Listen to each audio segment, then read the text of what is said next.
In 1940, German panzers rolled across Europe with unstoppable momentum, crushing everything in their path with a devastating 15-to-1 kill ratio. By 1945, veteran panzer crews refused to advance when they heard the distant crack of American tank destroyer guns echoing through the forests. This wasn't mere caution, it was the cold recognition of death waiting in ambush. How did sleek American tank destroyers transform the masters of blitzkrieg into hunted prey, turning Europe's most feared armor into scrap metal scattered across foreign fields? Before we jump back in, tell us where you're tuning in from, and if this story touches you, make sure you're subscribed, because tomorrow I've saved something extra special for you. September 15th, 1944. The Ardennes Forest. Morning mist clung to ancient trees like ghostly fingers, masking the deadly game of cat and mouse unfolding beneath the canopy. Obergefreiter Klaus Weber pressed his eye against the periscope of his Panzer IV, scanning the tree line ahead. 6 years of war had taught him to read the landscape like scripture. Every shadow held potential threat. Every clearing could hide an enemy gun. But nothing had prepared him for what emerged from the morning haze. The crack came first, sharp and metallic, splitting the forest quiet like breaking glass. Then the scream of incoming steel, followed by the thunderous impact against his tank's frontal armor. Weber's world exploded into chaos as his driver screamed, the hall rang like a struck bell, and acrid smoke filled the fighting compartment. Through the confusion, Weber glimpsed his attacker, a low, lean silhouette melting back into the forest shadows before his gunner could even traverse the main gun. The Americans called it the M36 tank destroyer, but to German crews who survived encounters with it, the machine earned a different name: Waldgeist, the forest ghost. What Weber witnessed that morning was more than an ambush.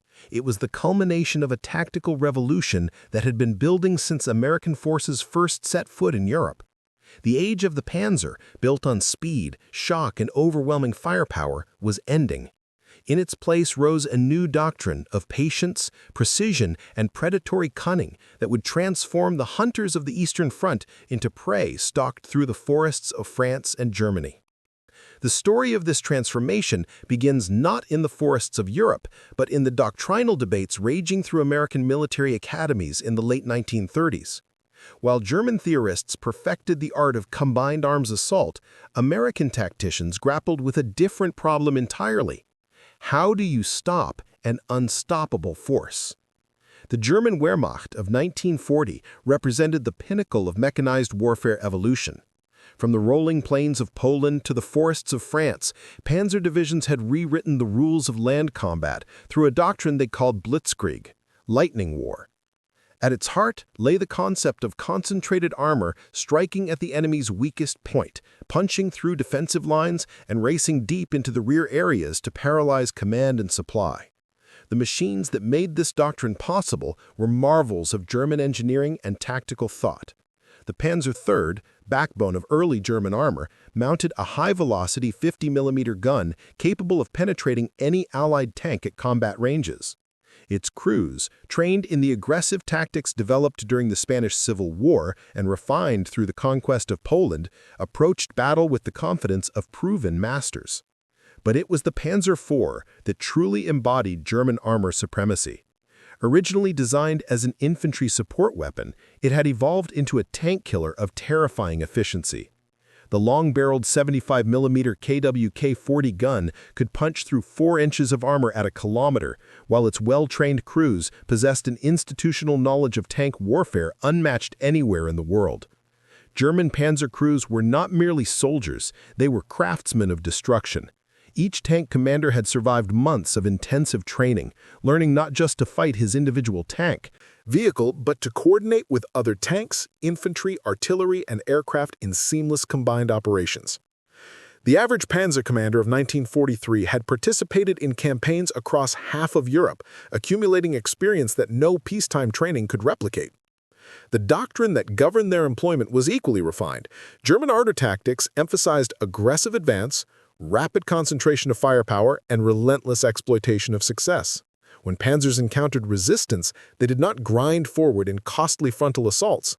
Instead, they flowed around strong points like water around rocks, seeking always to strike at the flanks and rear where enemy defenses were weakest. This tactical flexibility was supported by a command philosophy that encouraged initiative at every level. Panzer commanders were trained to think independently, to recognize opportunities and exploit them without waiting for orders from higher command. The result was an army that moved and fought with organic fluidity, adapting to changing battlefield conditions faster than opponents could react. The success of this system was written in blood and steel across the battlefields of Europe. In France, German panzers had achieved kill ratios exceeding 10-to-1 against Allied armor. British Matilda tanks, supposedly impervious to German guns, burned like torches under the concentrated fire of panzer formations. French heavy tanks, individually superior to any German machine, were systematically isolated and destroyed by coordinated panzer attacks.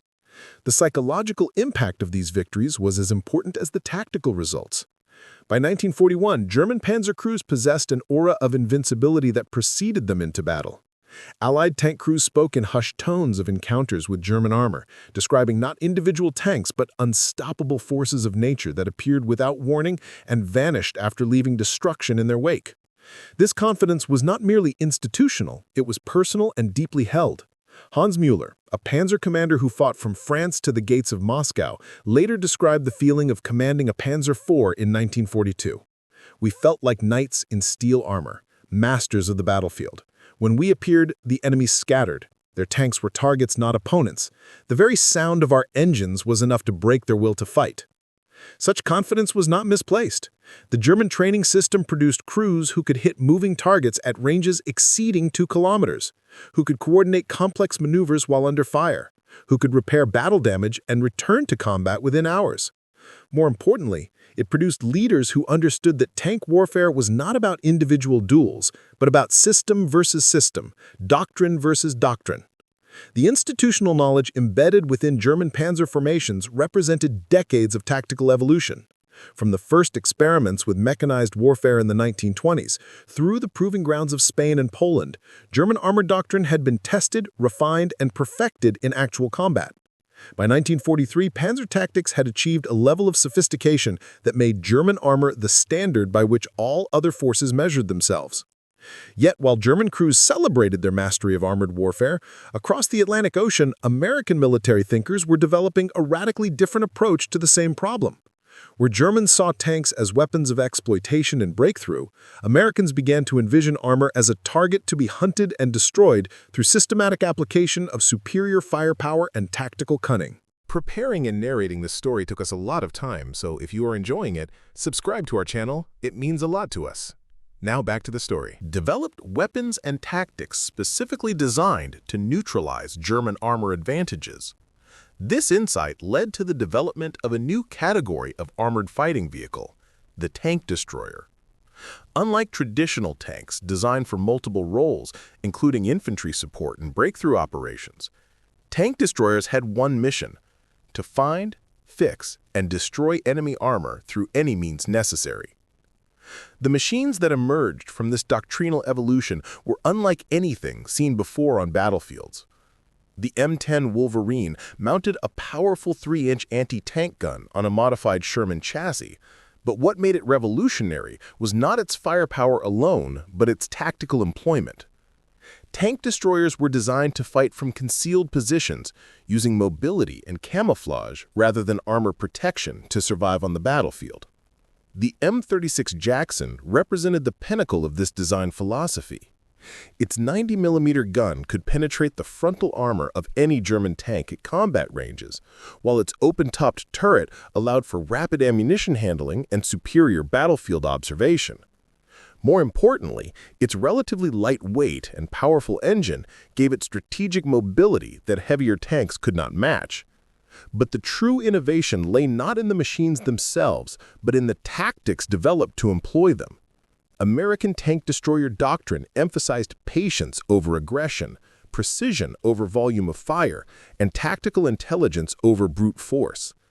Tank destroyer crews were trained not to seek out enemy armor for direct confrontation, but to position themselves where German tanks would be forced to come to them, creating killing fields where American advantages in firepower and position could be decisive. This represented a fundamental inversion of traditional armor tactics.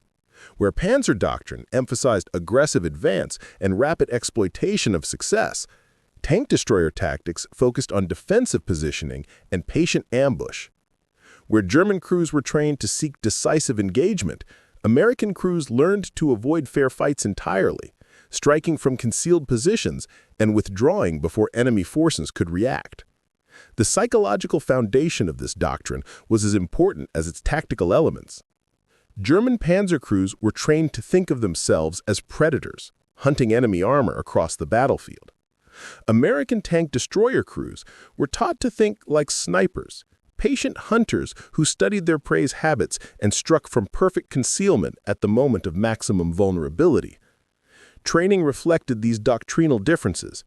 While German panzer crews practiced aggressive maneuvers and rapid-fire engagement, American tank destroyer crews spent countless hours on camouflage techniques, map reading, and ballistic computation.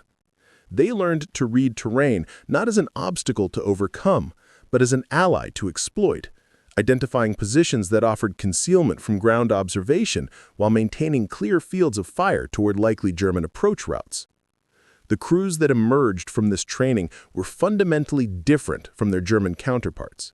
Where panzer commanders were taught to seize initiative and exploit opportunities aggressively, tank destroyer commanders learned to surrender initiative deliberately, allowing German forces to expose themselves before striking with devastating precision. Captain James Morrison, commanding officer of the 776th Tank Destroyer Battalion, captured the essence of this tactical philosophy in a letter written just before the Normandy invasion. The Germans think like cavalrymen, charging across open ground with sabers flashing. We think like riflemen, hidden in the trees and waiting for the perfect shot. They have speed and shock. We have patience and precision. We shall see which proves more valuable in the forests of France.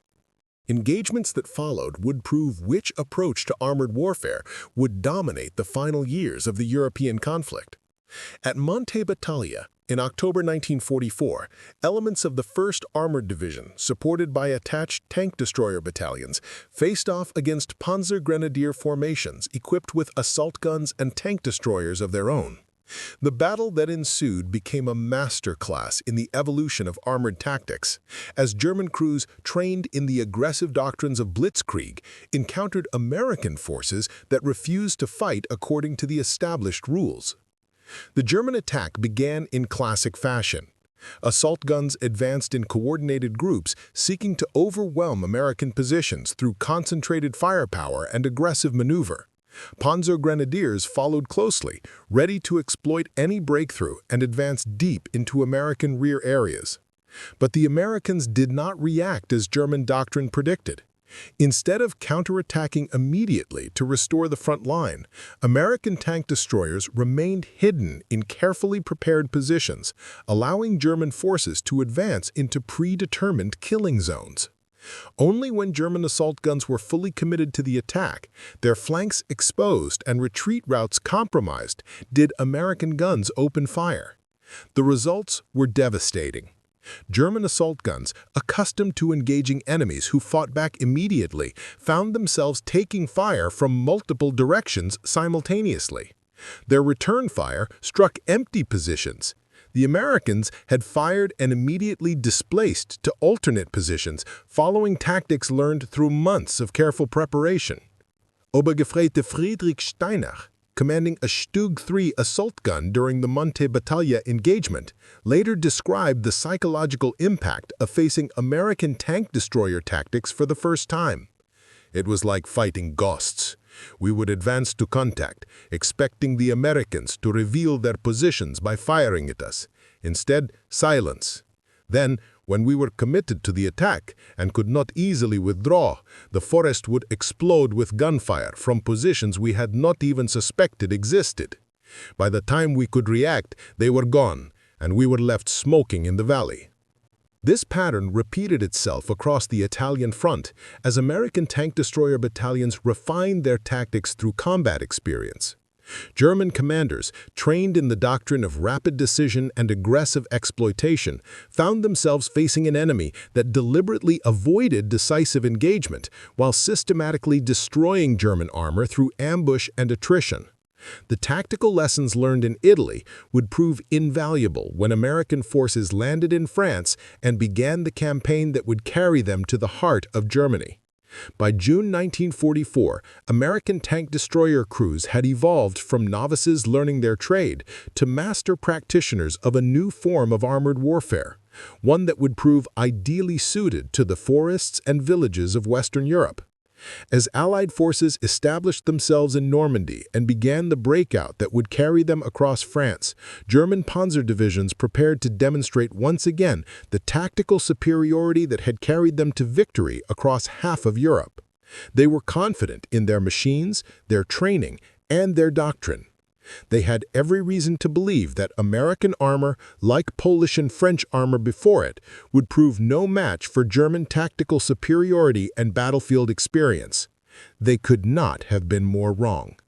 The hunters were about to become the hunted, and the forests of France would echo with the thunder of a new kind of warfare, one where patience proved deadlier than aggression, where concealment trumped armor, and where American tank destroyers would teach German panzer crews the true meaning of fear.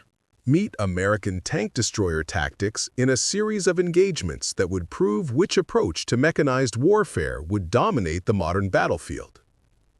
The German Panzer, master of the European battlefield for 4 years of uninterrupted success, was about to encounter an enemy that fought by different rules entirely.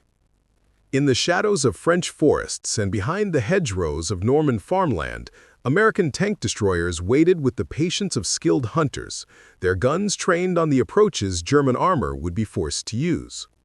The transformation was about to begin, and its echoes would resonate through military doctrine for generations to come. The age of the blitzkrieg was ending, though German crews did not yet know it. In its place would rise a new form of armored warfare, one that emphasized cunning over courage, precision over power, and tactical intelligence over battlefield aggression. Weber's encounter in the Ardennes forest was not an isolated incident.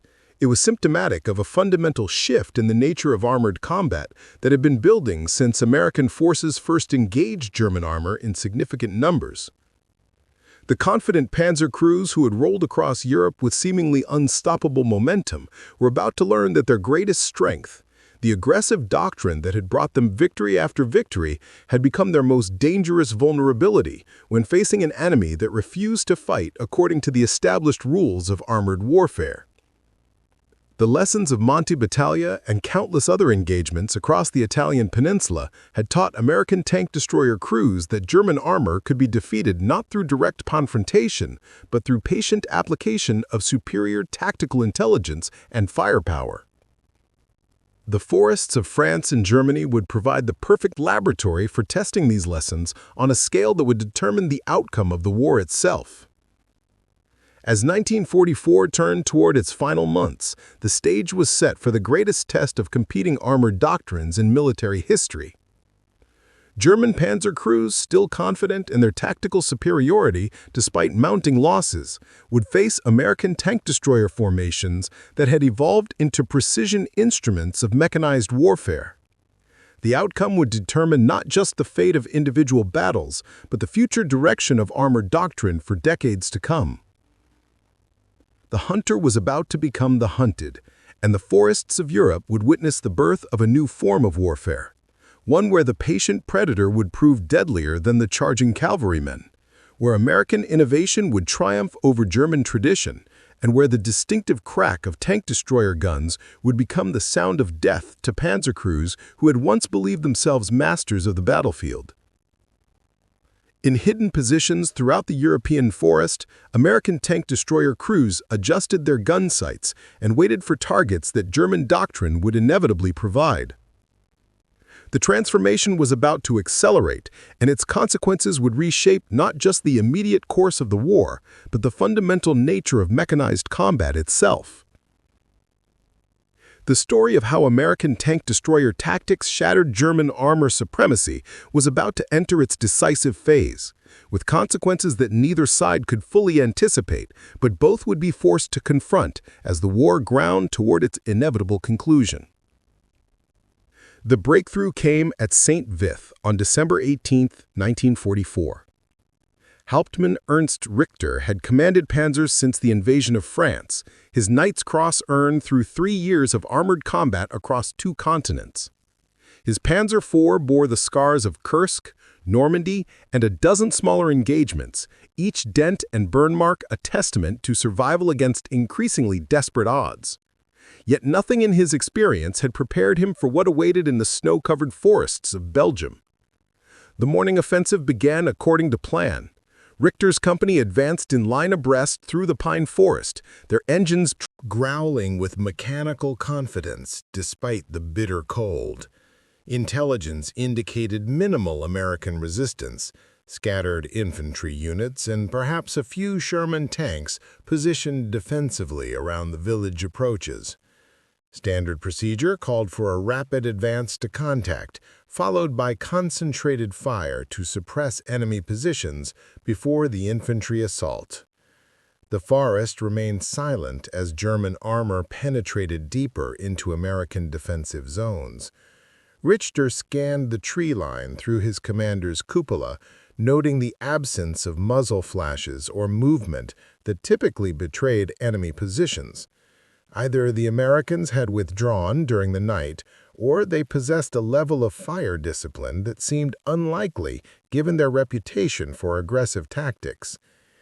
The answer came with a sound Richter had never heard before, a sharp, metallic crack that seemed to split the winter air like breaking ice. The round struck his lead tank with devastating precision, punching through the frontal armor plate and detonating the ammunition storage in a pillar of orange flame. Before Richter could process what had happened, a second crack echoed from a different direction, and another panzer erupted in smoke and fire. Richter screamed orders into his radio, demanding his drivers reverse course, while his gunners traversed desperately seeking targets that remained invisible. But the forest had come alive with death. Muzzle flashes winked from positions scattered throughout the tree line, each followed by the distinctive crack of high-velocity guns and the thunder of steel meeting steel. Within minutes, Richter's 12-tank company had been reduced to 4 smoking survivors racing frantically for the rear. What Richter had encountered was the culmination of American tank destroyer evolution, the systematic application of ambush tactics refined through months of combat against veteran German formations. The 823rd Tank Destroyer Battalion had spent 3 days preparing their positions, studying German approach routes, and coordinating fields of fire with mathematical precision. When Richter's panzers entered their killing zone, they faced not individual tank destroyers, but an integrated system of destruction designed specifically to neutralize German armor advantages. The tactical revolution that St. Vith represented had been building throughout the autumn of 1944 as American forces pushed deeper into German-held territory. Each engagement taught valuable lessons about German tactical patterns, lessons that were quickly disseminated throughout tank destroyer units and incorporated into increasingly sophisticated ambush techniques. Colonel David Harrison, commanding the 823rd Tank Destroyer Battalion, had studied German armor tactics with scholarly intensity. His analysis revealed patterns that German commanders themselves might not have recognized: tendencies toward aggressive advance along predictable routes, reliance on speed and shock rather than reconnaissance, and an institutional inability to adapt quickly when their initial assault failed to achieve rapid success. Harrison's tactical innovations exploited each of these patterns systematically. American tank destroyers were positioned not to block German advances, but to channel them into carefully prepared killing zones where superior American firepower could be brought to bear with devastating effect. Rather than engaging German armor at the moment of contact, American crews waited until enemy forces were fully committed to their attack and unable to withdraw without exposing their vulnerable rear aspects. The psychological impact of these tactics was as devastating as their tactical effectiveness. German panzer crews, trained to expect immediate engagement when they encountered enemy forces, found themselves advancing through seemingly empty terrain only to discover they had entered carefully prepared ambushes from which escape was virtually impossible. The confident aggression that had served German armor so well in earlier campaigns became a liability when facing an enemy that refused to play by the rules. To respond according to established patterns. Lieutenant Gustav Hoffmann, sole survivor of a panzer platoon destroyed near Bastogne, described the psychological effect of facing American ambush tactics. We could not understand what was happening. The Americans were supposed to fight back when we attacked. Instead, they let us advance until we were surrounded, then opened fire from every direction simultaneously. It was not combat as we understood it. It was execution planned with mechanical precision. The mechanical precision Hoffmann described was the result of systematic training and doctrinal development that had transformed American tank destroyer units into instruments of tactical perfection. Crews spent hours studying topographical maps, identifying positions that offered concealment, while maintaining clear fields of fire toward German approach routes. They practiced rapid displacement drills until they could fire, move, and reposition their guns within minutes of initial contact. More importantly, American commanders learned to think like their German counterparts, anticipating tactical decisions and positioning their forces to exploit German doctrinal tendencies. When German reconnaissance identified American positions, tank destroyer commanders deliberately revealed decoy positions while keeping their main force hidden until German armor committed to the attack. When German forces attempted to outflank known American positions, they found additional tank destroyers waiting in carefully prepared secondary positions. This tactical chess match accelerated throughout the winter of 1944 as both sides adapted to changing battlefield conditions. German commanders attempted to counter American ambush tactics by increasing reconnaissance efforts and varying their approach routes. But American intelligence networks provided tank destroyer units with detailed information about German movements hours before contact occurred.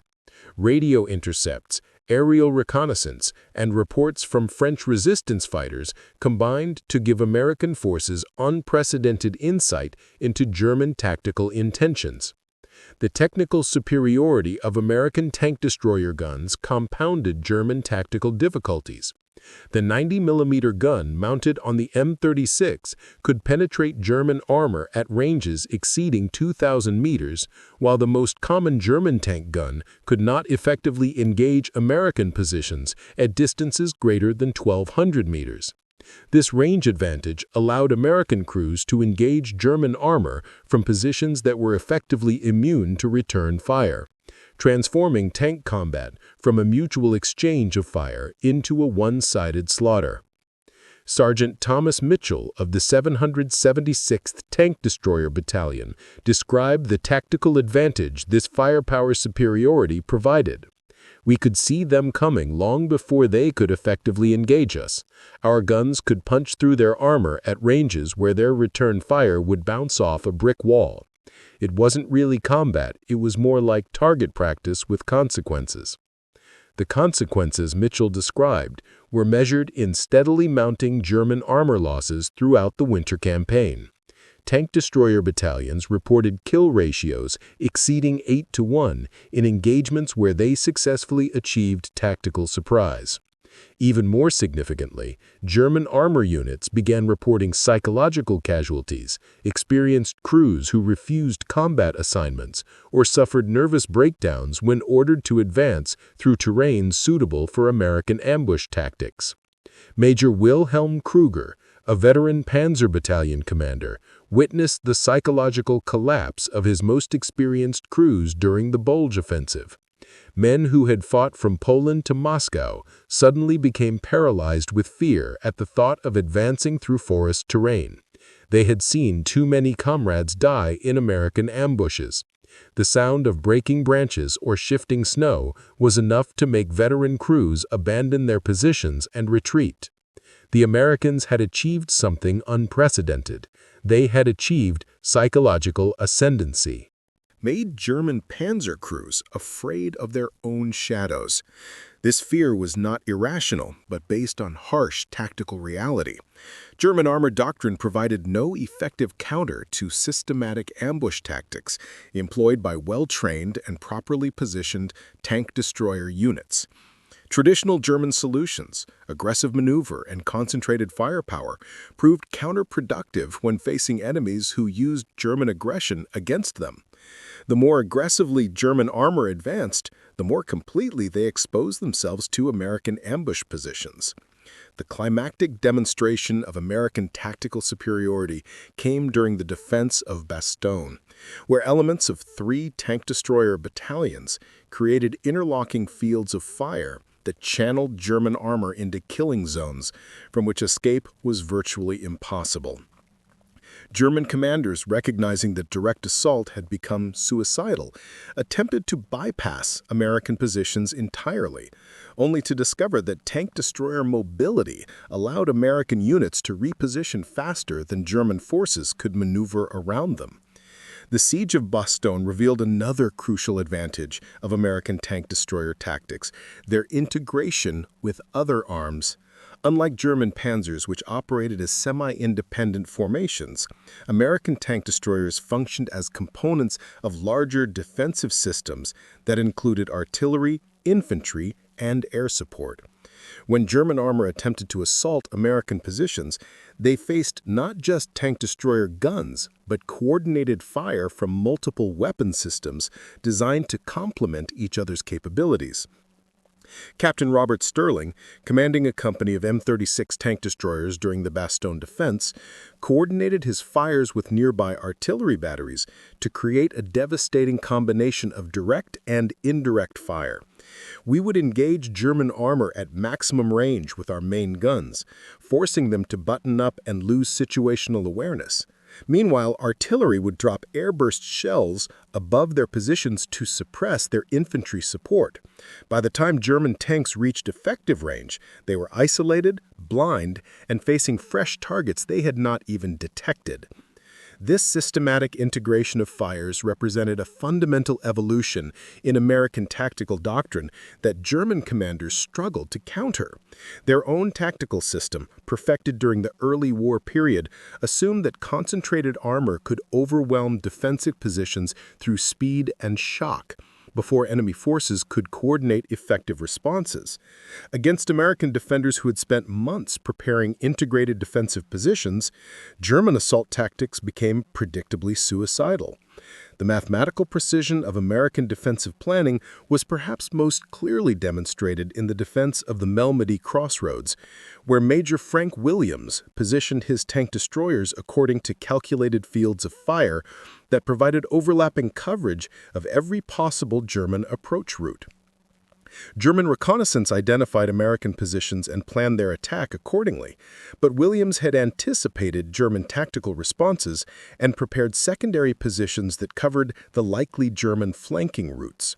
When German armor attacked the identified American positions, they discovered that the real ambush waited elsewhere. Williams had sacrificed a few towed anti-tank guns as bait, while positioning his mobile tank destroyers to engage German armor from unexpected directions. The resulting engagement lasted less than 20 minutes and resulted in the destruction of an entire German panzer company without the loss of a single American vehicle. The tactical sophistication demonstrated at Malmedy represented the culmination of American learning during 18 months of combat against German armor. Tank destroyer crews had evolved from novices learning their trade to master practitioners of a new form of mechanized warfare that turned German tactical strengths into crippling vulnerabilities. This evolution was supported by systematic training. Analysis of combat reports that identified patterns in German tactical behavior and developed counter-tactics specifically designed to exploit those patterns. American intelligence officers studied German radio intercepts, interrogated prisoners, and analyzed battlefield debris to develop comprehensive profiles of German tactical capabilities and limitations. Lieutenant Colonel James Patterson, intelligence officer for the 12th Corps, produced detailed studies of German panzer tactics that were distributed throughout American tank destroyer units. German armor operates according to predictable doctrinal patterns that can be anticipated and countered through proper positioning and patience. Their aggressive tactics, which served them well against unprepared opponents, become liabilities when facing defenders who understand their methods and prepare accordingly. Patterson's analysis proved prophetic as American forces transitioned from defensive operations to the offensive campaigns that would carry them across the Rhine and into the heart of Germany. Tank destroyer units, having mastered defensive ambush tactics, began adapting their techniques to support offensive operations by providing mobile anti-armor capability that could neutralize German defensive positions with surgical precision.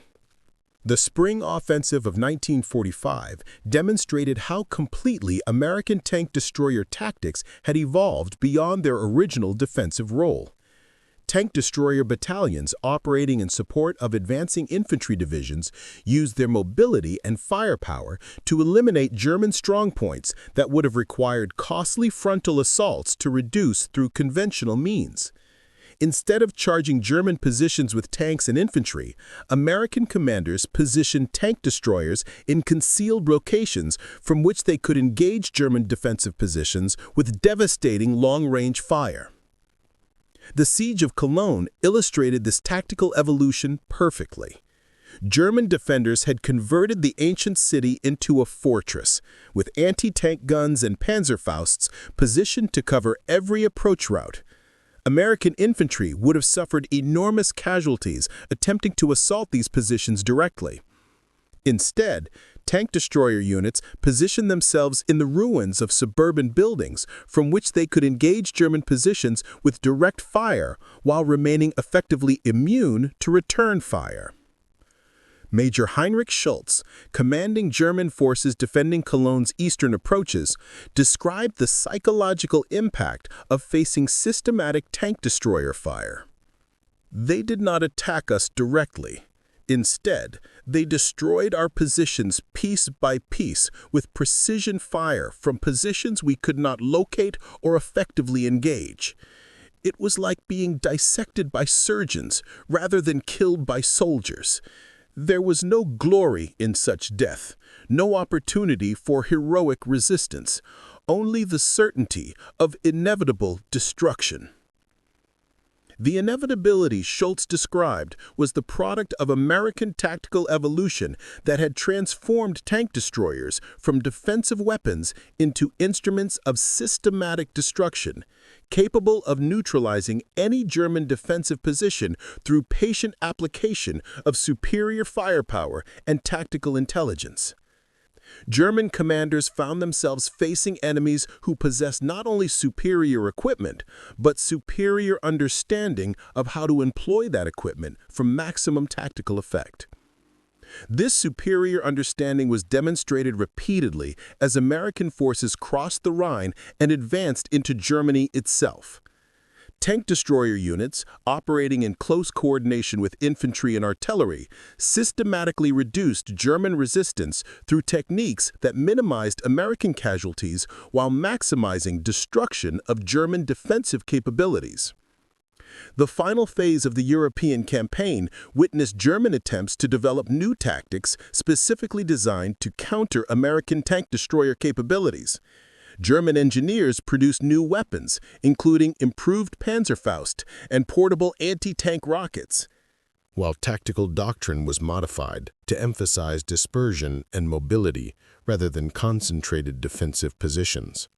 These desperate innovations proved inadequate against American forces that had achieved tactical superiority not through individual weapons, but through systematic integration of multiple capabilities into comprehensive solutions for every tactical problem German forces could present. By April 1945, German resistance had deteriorated to scattered strongpoints that American tank destroyer units could eliminate at will without suffering significant casualties in return. The collapse of German resistance was as much psychological as tactical. Veteran German crews who had survived years of combat recognized the futility of facing American forces that possessed overwhelming advantages in equipment, training, and tactical sophistication. Many simply abandoned their positions rather than face certain destruction in hopeless combat against enemies who had mastered every aspect of mechanized warfare. Obergefreiter Klaus Weber, whose encounter with American tank destroyers had begun this transformation, survived the war by abandoning his damaged panzer and walking away from a conflict he no longer believed could be won. Years later, he reflected on the tactical revolution he had witnessed. We had been masters of armored warfare for 4 years, but the Americans taught us that mastery is temporary. They learned faster than we could adapt. By the end, we were fighting with tactics from 1940 against enemies who had perfected the warfare of 1950. Weber's assessment proved accurate in ways he could not have imagined.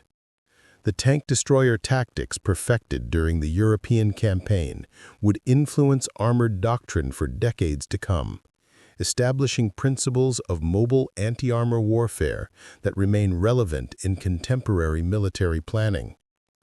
The patient predator had definitively proven superior to the charging cavalryman, and the implications of that tactical revolution would reshape military thinking for generations.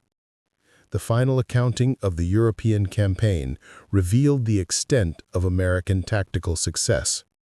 Tank destroyer battalions had achieved kill ratios exceeding 10-to-1, while suffering casualty rates lower than any other combat arms unit in the European theater.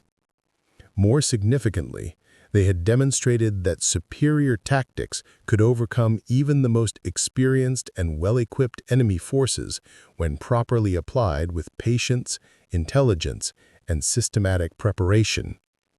German panzer crews, once the masters of European battlefields, had learned a harsh lesson about the nature of military evolution. Their tactical superiority, earned through years of successful combat, had been systematically analyzed, understood, and countered by enemies who possessed superior industrial capacity and institutional ability to learn from experience. The hunters had indeed become the hunted, and the transformation was irreversible.